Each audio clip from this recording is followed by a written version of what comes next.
Oremos. Grandioso Deus e Pai, louvado, engrandecido e exaltado seja o teu santo nome. Graças te damos, Senhor, porque nesse dia tão feliz, dia que é bastante celebrado no mundo todo, estamos aqui reunidos na casa do nosso Pai Celeste. Abençoa cada família aqui, representada, cada pai, cada lar seja abençoado, Senhor, com a presença do Teu Espírito Santo e dos Teus anjos, Senhor. Perdoa nossos pecados e cuida de cada um de nós, porque te pedimos neste momento em nome do Senhor Jesus. Amém. Amém. Boa noite a todos. Boa noite. Que a graça e a paz do nosso Senhor e Salvador Jesus seja com todos. Vamos abrir a palavra de Deus em Gênesis, no capítulo 5.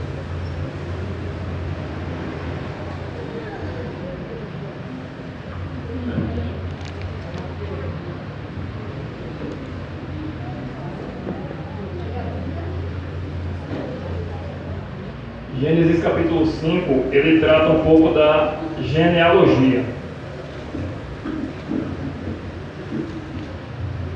Que é interessante, quando eu lia a genealogia na Bíblia, né, eu não gostava muito. Mas depois que eu entendi o porquê está escrito a genealogia, eu passei a gostar. Né? E a genealogia está ali na Bíblia, que é para nosso estudo. Não é para meditação, é para estudo. E quando a gente lê aqui a genealogia de Adão, a gente vai ver que fala, né? Adão gerou um filho, viveu tantos anos, depois morreu. Mas quando chega num certo ponto, fala de uma pessoa que ela não morreu. E a gente vai conhecer. Vamos ler a partir do verso 18.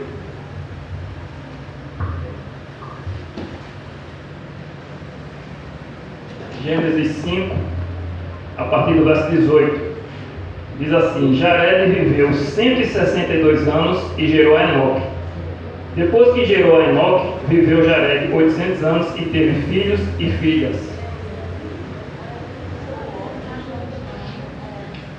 Todos os dias de Jared foram 962 anos e morreu. Enoque viveu 65 anos e gerou a Metusalém. Andou Enoque com Deus, e depois que gerou a Metusalém, viveu 300 anos, e teve filhos e filhas.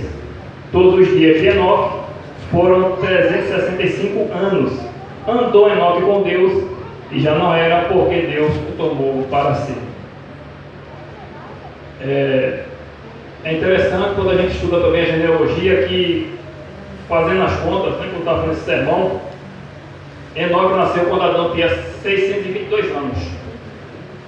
E foi por meio de Adão, dos lábios dele, que Enoque aprendeu sobre a história da queda do homem e sobre a promessa vindoura do Redentor, do nosso Senhor Jesus.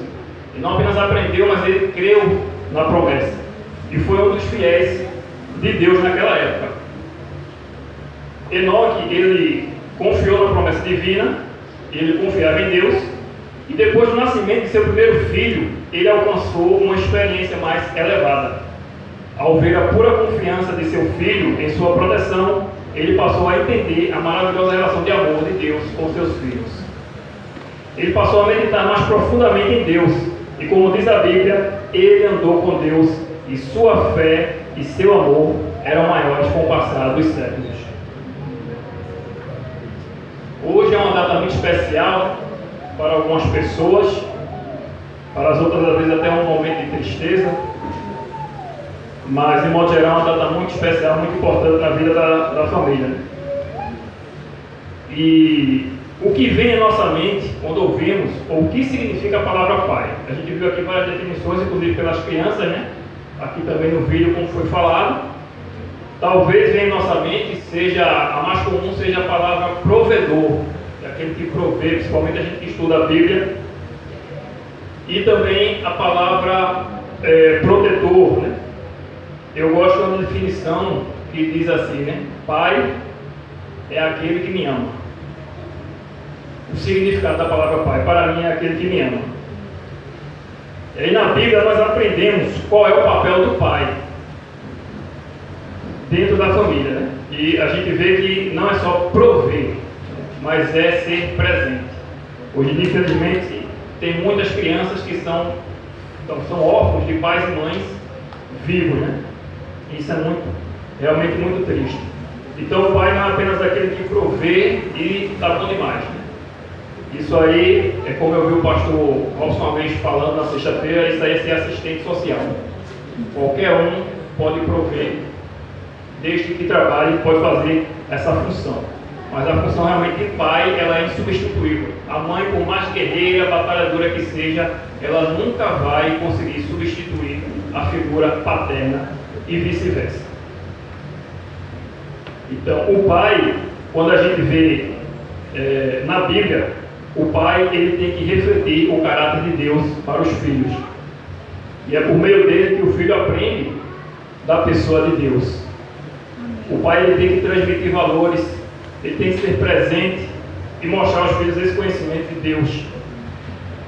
E para isso, ele mostrar e passar esses valores e conhecimento de Deus, ele tem que conhecer a Deus. Assim como a experiência de Enoque, né?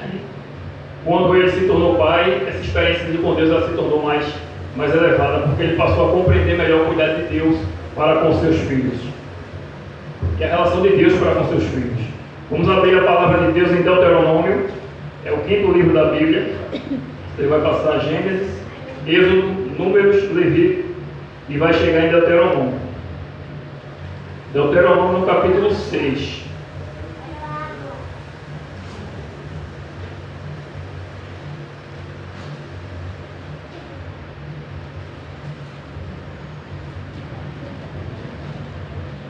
Deuteronômio 6,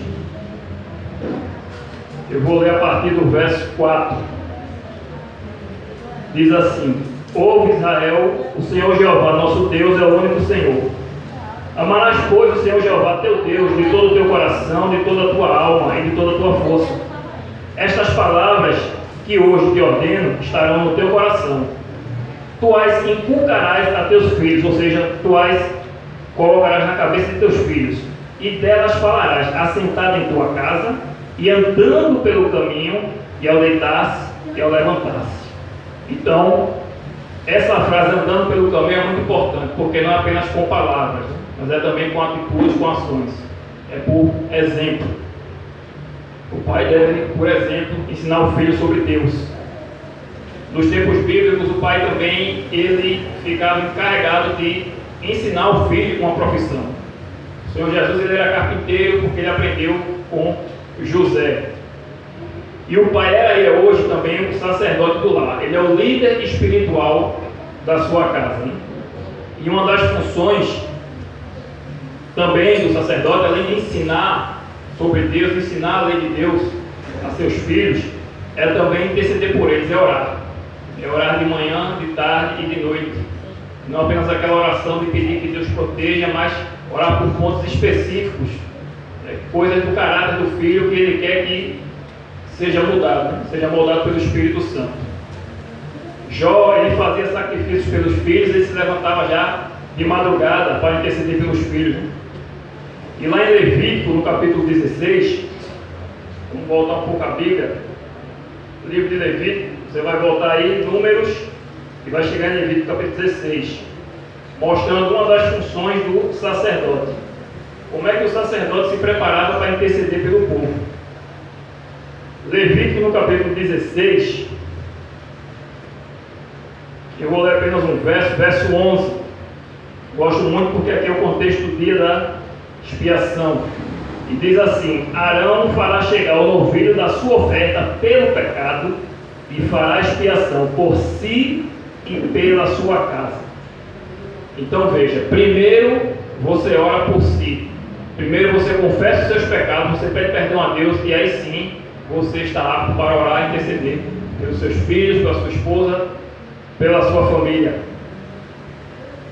Então, eu vejo também assim que quando o homem, ele verdadeiramente ele é um homem de oração, dificilmente ou nunca ele irá precisar bater no seu filho. Eu digo isso por experiência própria e digo isso também porque eu conheço pessoas também que os filhos tão grandes e nunca levou sequer uma mãozada do pai. Porque a criança, ela está em fase de crescimento. Nós como adultos, nós também ainda estamos aprendendo. Então nós devemos também ter paciência com o erro dos nossos filhos, mesmo ele já adolescente. A minha tem 10 anos e na primeira etapa da vida dela, eu posso dizer que eu saí vitorioso. Vamos ver dos 11 anos em diante. Vai entrar uma nova fase, vai chegar à pré-adolescência, vai começar a conhecer o mundo, né? E agora aqui as orações vão ter que ser redobradas, né? Lá em Provérbios capítulo 23, Provérbios, você vai abrir a sua Bíblia no meio de Salmos, e depois de Salmos você já chega em Provérbios, né? Lá em Provérbios capítulo 23 tem um verso que talvez ele seja muito mal interpretado no meio cristão, né? Às vezes é só uma falta de uma leitura simples e você termina interpretando errado.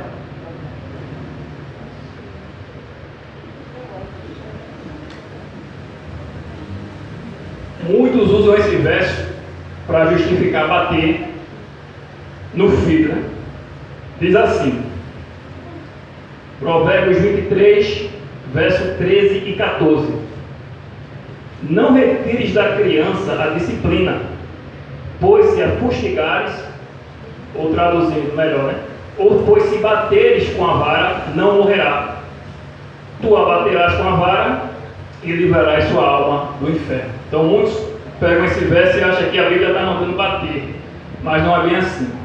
Se a gente ler direito, diz o seguinte: não retires da criança a disciplina, pois se, essa palavrinha é muito importante, se a bateres com a vara, não morrerá. Tem pai, tem mãe, que me desculpa a palavra, mas é muito frouxo. Eles têm medo ou têm pena de castigar a criança, botar a criança de castigo, tirar um celular, tirar uma TV. Se o pai botar de castigo, a mãe tira.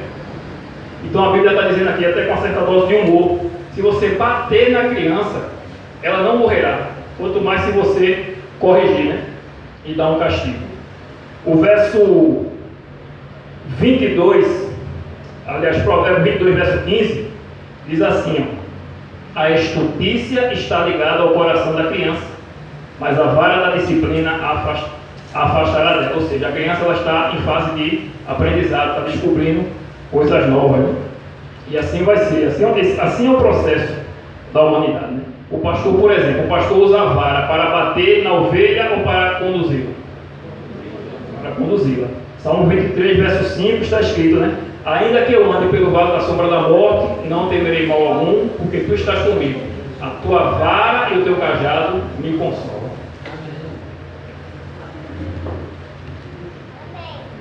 Ao meditar no amor de Deus por nós, aprendemos que não devemos ter filhos preferidos. Na Bíblia a gente vê, aliás, alguns casos, né, que um pai teve uma preferência por um filho ou outro. A gente pode até ter, porque a gente é falho. Nós seres humanos somos falhos, a gente não pode demonstrar.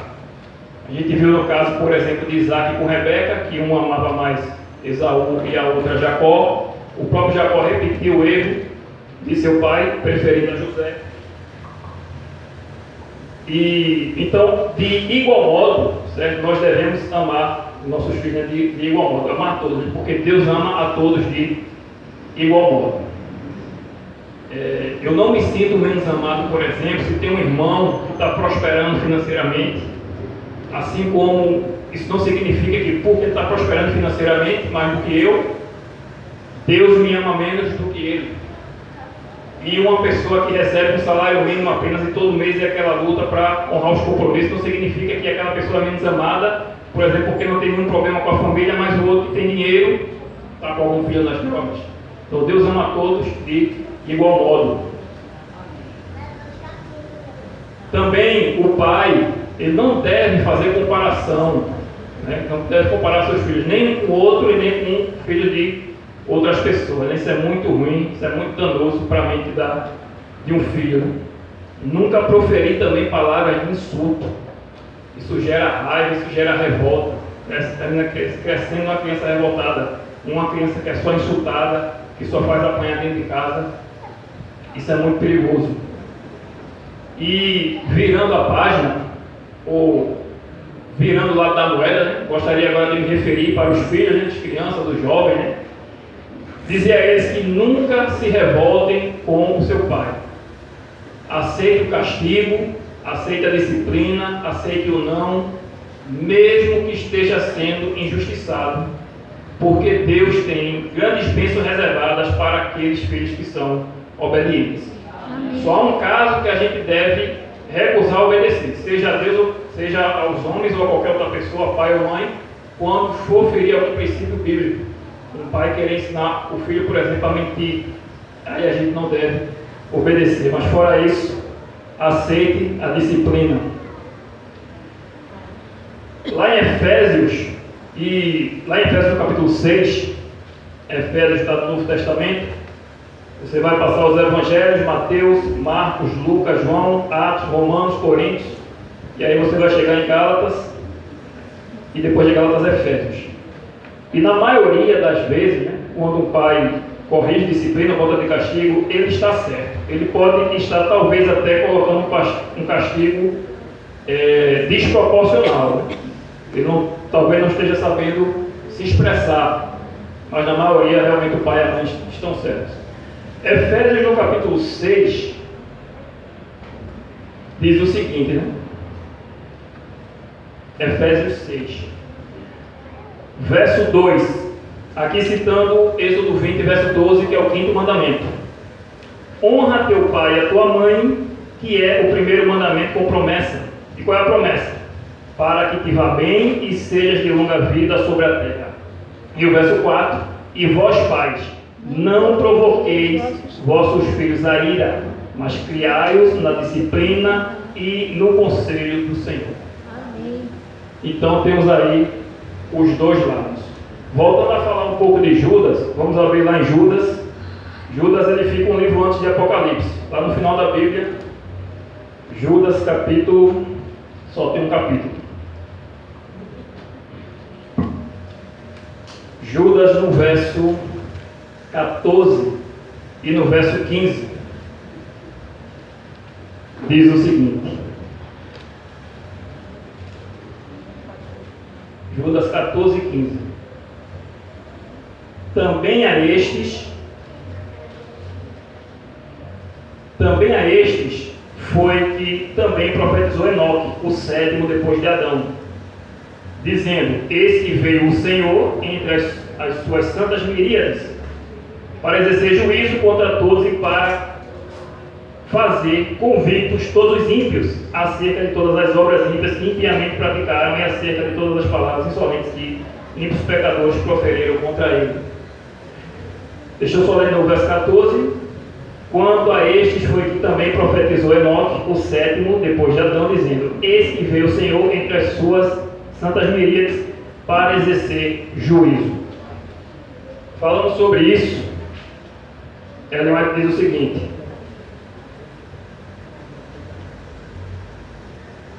quero compartilhar aqui alguns versos desse livro, Patriarcas e Profetas. Nesse caso aqui é uma nova versão, né? Os escolhidos. Ela diz assim, ó: em visão profética, Enoque foi instruído a respeito da morte de Cristo e de sua vida em glória, acompanhado de todos os santos anjos. Viu também o estado de corrupção do mundo quando Cristo viesse pela segunda vez, que haveria uma geração orgulhosa, prepotente, que pisava a lei e desprezava a obra expiatória, ou seja, o sacrifício de Jesus. Ele viu os justos coroados de glória e honra, aleluia, e os ímpios sendo destruídos pelo fogo, misericórdia. Enoque se tornou um pregador da justiça e transmitia as mensagens enviadas por Deus a todos os que a desejassem ouvir. Diz mais: enquanto ele pregava o amor de Deus em Cristo, reprovava os pecados que prevaleciam e advertia que o juízo certamente viria sobre o transgressor. E por que Enoque pregava, dizia isso também?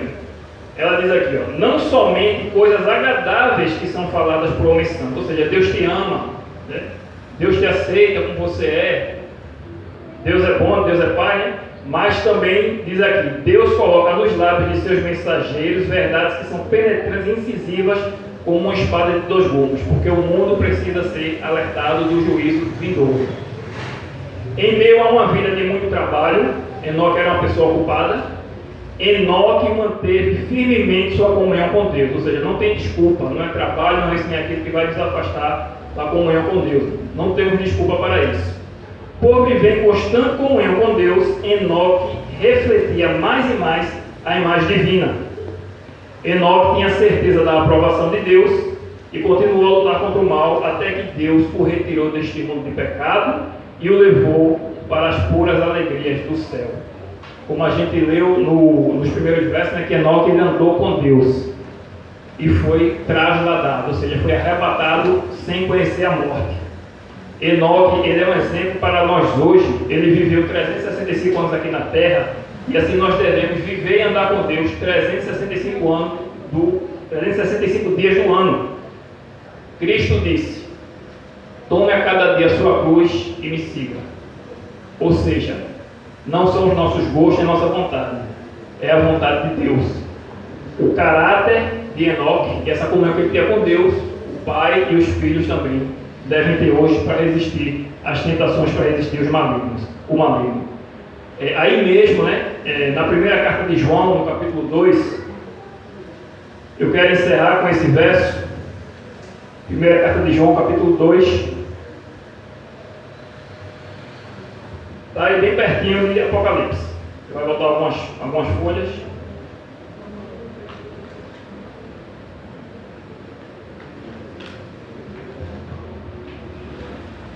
Diz assim, e é interessante porque um dos métodos de Deus de ensino, a palavra dele fica bem gravada na nossa mente, é a repetição. E aqui são 3 versos, ele vai repetir algumas coisas por 2 vezes, tanto o pai como os filhos. Ele diz assim, primeira carta de João, capítulo 2, a partir do verso 12: filhinhos, eu vos escrevo porque os vossos pecados são perdoados por causa do seu nome, do nome de Jesus. Pais, eu vos escrevo porque conheceis aquele que existe desde o princípio. Jovens, eu vos escrevo porque tendes vencido o maligno.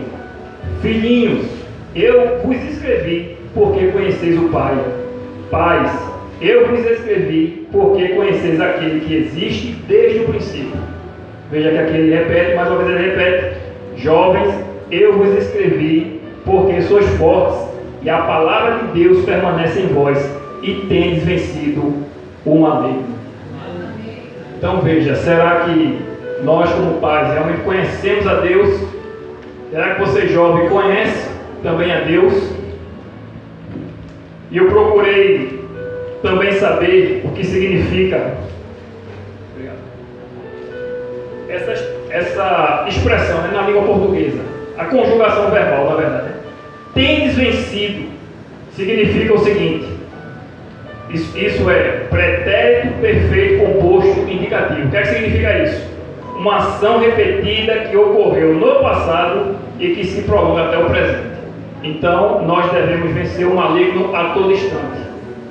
Toda tentação ela deve ser resistida e a todo instante a gente sempre tem que estar buscando conhecer a Deus. Que Deus seja louvado, que Deus abençoe a todos nós, em nome do Senhor Jesus.